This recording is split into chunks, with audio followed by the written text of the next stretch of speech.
Le musée Bargouin, département tapis et art textile, nous emmène en voyage cet été, vivre quelques escales inattendues entre Mauritanie, Yémen, Iran, Birmanie, Guatemala, Chine et Pakistan.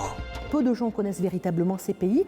Donc là, découvrir le pays, mais découvrir le pays par la focale textile. Et s'apercevoir encore une fois que ce textile nous raconte une histoire politique, une histoire économique, donc quelque chose qui apporte en tout cas à la vision du pays.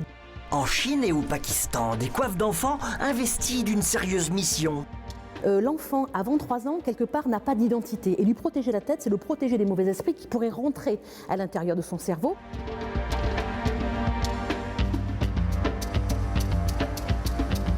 L'art textile est depuis toujours un art identitaire. On a des pièces comme celles qui sont présentées là, qui sont des textiles pour les petites filles guatémaltèques qui s'appellent des huipiles. Le dessin va correspondre effectivement à une population précise, un village et un statut social. Donc on a véritablement une carte d'identité de l'individu et puis tous ces savoir-faire qu'il faut effectivement maintenir. Savoir aussi les techniques, un témoignage des métiers utilisés.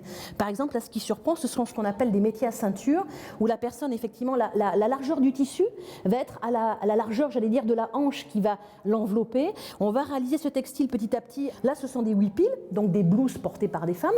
Là, ça va être effectivement des bandeaux de ceinture, ou qu'on va porter sur la tête, ou effectivement on attache pour attacher son vêtement autour de sa taille.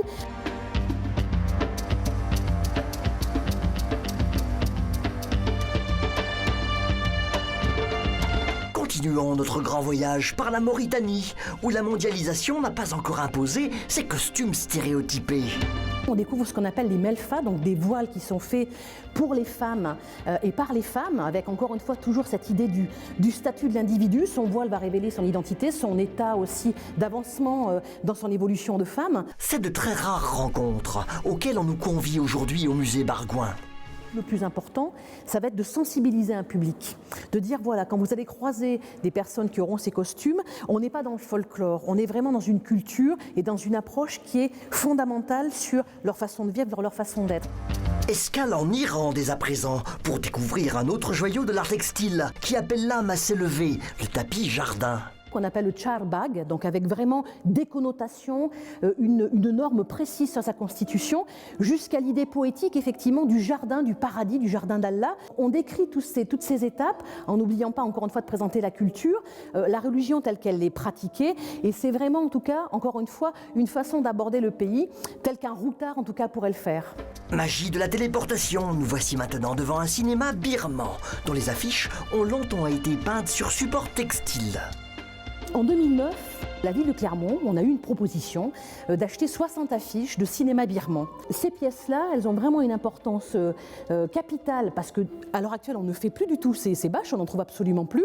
Et c'est vrai qu'on a un mélange entre, j'allais dire, l'aspect culturel typiquement birman et puis cette introduction petit à petit, j'allais dire, de l'Occident. Les escales inattendues, un beau voyage sur 3 étages au musée Bargouin du 18 mai au 6 octobre 2013.